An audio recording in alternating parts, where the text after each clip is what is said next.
नमस्कार। प्रादेशिक समाचार के साथ मैं नूतन लकड़ा। पहले मुख्य समाचार। राष्ट्रपति द्रौपदी मुर्मू आज 68वें राष्ट्रीय फिल्म पुरस्कार प्रदान करेंगी।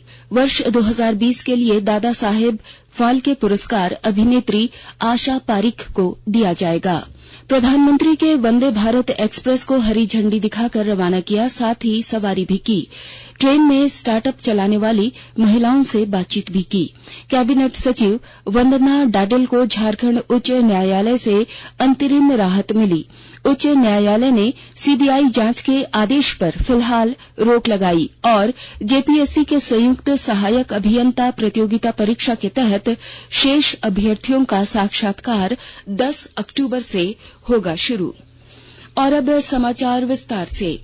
राष्ट्रपति द्रौपदी मुर्मू आज दिल्ली में 68वें राष्ट्रीय फिल्म पुरस्कार प्रदान करेंगी। 2020 के लिए दादा साहेब फाल्के पुरस्कार जानी मानी अभिनेत्री आशा पारिख को भारतीय सिनेमा में उनके अद्वितीय योगदान के लिए दिया जाएगा।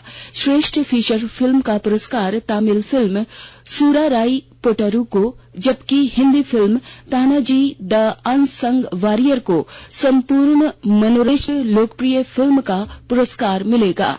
डांगी भाषा के नॉन फीचर फिल्म की श्रेणी में टेस्टिमनी ऑफ आना को पुरस्कृत किया जाएगा।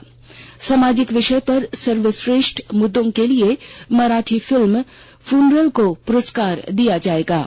अभिनेत्री अपर्णा बालामुरली को सूराराई पोटरू फिल्म में श्रेष्ठ अभिनेत्री का पुरस्कार दिया जाएगा।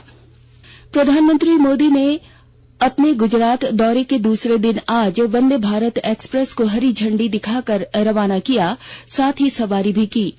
यह ट्रेन 160 किलोमीटर प्रति घंटे की रफ्तार से चलेगी। इस दौरान रेलवे परिवार, महिला उद्यमियों और युवाओं सहित जीवन के विभिन्न क्षेत्र से जुड़े लोग उनके सहयात्री बने।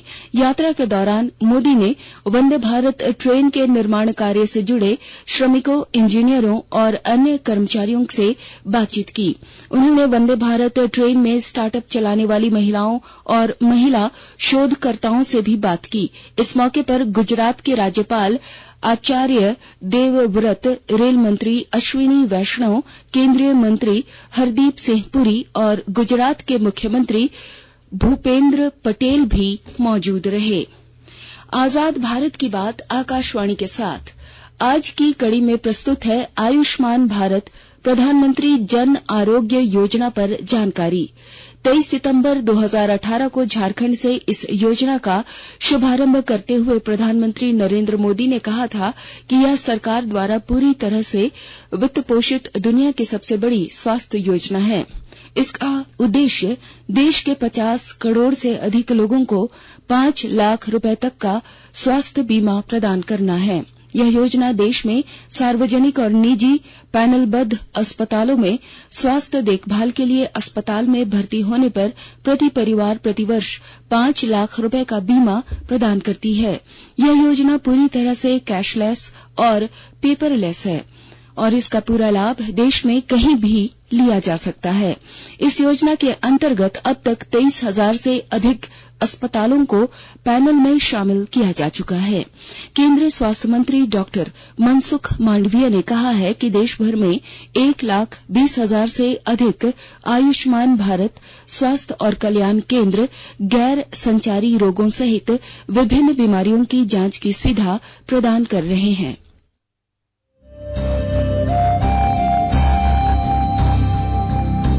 आजाद भारत की बात आकाशवाणी के साथ स्वतंत्रता के 75 वर्ष का उत्सव, जीवंत यात्रा की स्मृतियां, स्वतंत्र भारत की उपलब्धियां और कुछ रोमांचक पल। तो आप भी जुड़िए और सुनना न भूलें। 15 अगस्त से प्रतिदिन हमारे एफएम गोल्ड 100.1 और दूसरे चैनलों पर आजाद भारत की बात आकाशवाणी के साथ। अखिल भारतीय कांग्रेस कमेटी के अध्यक्ष का चुनाव पूर्व मंत्री KN त्रिपाठी भी लड़ेंगे। त्रिपाठी ने गुरुवार को नई दिल्ली में अध्यक्ष पद का चुनाव लड़ने के लिए नामांकन पत्र खरीदा। वे आज अपना नामांकन पत्र दाखिल करेंगे। श्री त्रिपाठी ने कहा है कि कांग्रेस में असल में लोकतंत्र है, कोई भी अध्यक्ष का चुनाव लड़ सकता है। उन्होंने चुनाव लड़ने के लिए नामांकन पत्र खरीदा है। उन्होंने कहा है कि कांग्रेस में एक सामान्य कार्यकर्ता की हैसियत से चुनाव लड़ रहा हूं। अंतरात्मा की आवाज पर वोट देने के लिए सभी मतदाताओं से अपील करूंगा। आकाशवाणी के ताजा तरीन समाचारों के लिए आप हमारे वेबसाइट newsonair.com पर लॉग ऑन कर सकते हैं। ताजे समाचार Twitter handle @AIR news alerts और Facebook page all India radio news पर भी उपलब्ध है। आप प्रादेशिक समाचार एकांश के Twitter handle @AIR News_ Ranchi और फेसबुक, इंस्टाग्राम पेज तथा YouTube channel AIR news Ranchi पर भी हमारे बुलेटिन सुन सकते हैं। प्रादेशिक समाचार आप आकाशवाणी रांची से सुन रहे हैं और अब पेश है कोरोना से बचाव के कुछ संदेश। कोविड-19 से बचाव और सुरक्षित रहने के 3 उपाय। मास्क लगाएं, 2 गज दूरी है जरूरी, सुरक्षित दूरी रखें, हाथ और मुंह साफ रखें।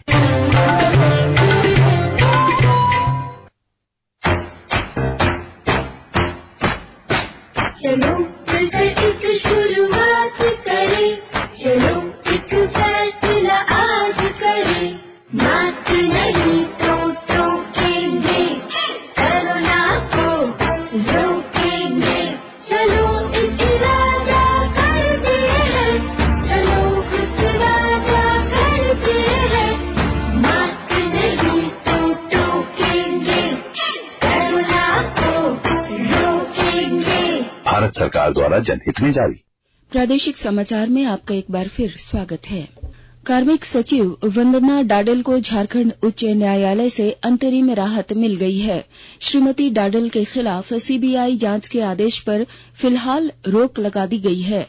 झारखंड हाईकोर्ट के न्यायाधीश अपरेश कुमार सिंह की अध्यक्षता वाली पीठ में आदित्यपुर औद्योगिक विकास प्राधिकार में नियमों का उल्लंघन कर जमीन आवंटन किए जाने और कई संस्थानों की व्यावसायिक दर निर्धारित करने के खिलाफ सीबीआई जांच के खिलाफ जांच अपील पर सुनवाई हुई। सुनवाई के बाद अदालत ने एकल पीठ के उस आदेश पर रोक लगा दी है जिसमें सीबीआई जांच और विभागीय कार्रवाई का निर्देश दिया गया था। एकल पीठ ने आइडा के तत्कालीन अध्यक्ष और उद्योग सचिव वंदना डाडल के मामले में संलिप्तता मानते हुए उनके खिलाफ सीबीआई जांच करने और कोर्ट का आदेश नहीं मानने पर विभागीय कार्रवाई करने का आदेश दिया था। अदालत ने मामले में अदालत ने निजी कंपनी वेबको को भी नोटिस जारी किया है। मामले में अगली सुनवाई 18 अक्टूबर को होगा। राज्य में 180 अराजीय मदरसा और 11 संस्कृत विद्यालयों के शिक्षकों के पेंशन और नवीन अंशदायी पेंशन के प्रस्ताव को कैबिनेट ने अपनी मंजूरी दे दी है। इससे मदरसा और संस्कृत शिक्षकों के ग्रेजुएटी और पेंशन का लाभ मिलेगा। कैबिनेट ने यह भी फैसला किया है कि लोहरदगा, सरायकेला खरसावां और खूंटी जिले में 100 बेड का क्रिटिकल केयर हेल्थ सेंटर का भवन निर्माण कराया जाएगा। जमशेदपुर में 70 करोड़ 40 लाख की लागत से अंतर्राज्यीय बस पड़ाव का निर्माण कराया जाएगा। इस बस पड़ाव का संचालन पीपीपी मोड में होगा। चतरा जिले के बचरा नगर पंचायत के विखंडन की स्वीकृति दी गई है। इसी तरह सरकार ने झारखंड औद्योगिक पार्क एवं लॉजिस्टिक नीति के प्रस्ताव को स्वीकृति दे दी है। वहीं रांची पुरुलिया सड़क 4 लेन के निर्माण को मंजूरी दे दी गई है। इस पर राज्य सरकार 181 करोड़ 73 लाख रुपए खर्च करेगी। झारखंड फ्लाइंग इंस्टीट्यूट के गठन को लेकर निर्णय लिया गया है। मंत्रिमंडल सचिवालय एवं निगरानी विभाग के तहत commercial pilot licence, gliding, aeromodelling आदि विमानन संबंधी प्रशिक्षण के संचालन के लिए झारखंड फ्लाइंग इंस्टीट्यूट समिति के गठन को स्वीकृति दे दी गई है। महिला और बाल विकास मंत्रालय 5वें राष्ट्रीय पोषण माह के समापन पर आज से 2 अक्टूबर तक नई दिल्ली के कर्तव्य पथ में पोषण उत्सव का आयोजन कर रहा है। केंद्रीय महिला और बाल विकास मंत्री स्मृति जुबिन ईरानी आज शाम पोषण उत्सव का उद्घाटन करेंगी। उद्घाटन समारोह के बाद शान के कलाकारों की संगीतमय प्रस्तुति होगी। उद्घाटन समारोह में दिल्ली में आंगनवाड़ी केंद्रों, सरकारी स्कूलों के साथ साथ बाल देखभाल संस्थानों के बच्चों को आमंत्रित किया गया है। पाकुड़ जिले में नशा मुक्ति, अंधविश्वास के विरुद्ध और घरेलू हिंसा पर रोक लगाने के लिए पुलिस प्रशासन की ओर से जागरूकता अभियान चलाया जा रहा है। विस्तृत ब्यौरा दे रहे हैं हमारे पाकुड़ संवाददाता। पर नियंत्रण एवं अपराधियों की धरपकड़ के साथ साथ जिले को नशा मुक्त बनाने, अंधविश्वास को दूर करने के अलावे घरेलू हिंसा पर रोक लगाने को लेकर पुलिस जागरूकता अभियान इन दिनों चला रही है। पुलिस अधीक्षक हरदीप पी जनार्दनन के निर्देश पर थानों के थानेदार अपने अपने क्षेत्रों में नशा मुक्ति जागरूकता अभियान के जरिए लोगों को नशा के सेवन से होने वाले नुकसानों को बताने के साथ ही मादक पदार्थों के सेवन से खुद के साथ अपने बच्चों को बचाने की अपील भी कर रहे हैं। गाँव जागरूकता शिविर लगाकर ग्रामीणों को डायन प्रथा के खात्मे के साथ घरेलू हिंसा से बचने के उपायों, बरती जाने वाली सावधानियों की भी जानकारी पुलिस दे रही है। पुलिस के चलाए जा रहे इस जागरूकता अभियान में ग्राम प्रधानों एवं पंचायत प्रतिनिधियों का भी भरपूर सहयोग मिल रहा है। राम प्रसाद सिन्हा, आकाशवाणी समाचार, पाकुड़। संयुक्त सहायक अभियंता प्रतियोगिता परीक्षा के तहत शेष अभ्यर्थियों का साक्षात्कार 10 अक्टूबर से शुरू होगा। झारखंड लोक सेवा आयोग में अध्यक्ष के पद पर नियुक्ति होने के साथ ही इस प्रतियोगिता परीक्षा की प्रक्रिया एक बार फिर से शुरू हो गई है। आयोग ने झारखंड उच्च न्यायालय के आदेश के आलोक में शेष अभ्यर्थियों के साक्षात्कार तथा प्रमाण पत्रों के जांच का कार्यक्रम तय कर लिया है। साक्षात्कार 17 अक्टूबर तक चलेगा। साक्षात्कार से एक दिन पहले संबंधित अभ्यर्थियों के प्रमाण पत्रों की जांच आयोग कार्यालय में होगी। इस प्रतियोगिता परीक्षा के परिणाम जारी होने के बाद आयोग ने 30 मई से साक्षात्कार शुरू किया था, लेकिन झारखंड उच्च न्यायालय में सुनवाई के बाद 6 जून को साक्षात्कार स्थगित कर दिया गया था। न्यायालय ने 14 जुलाई को पारित अपने आदेश में परीक्षा का अंतिम परिणाम जारी करने की अनुमति प्रदान की थी।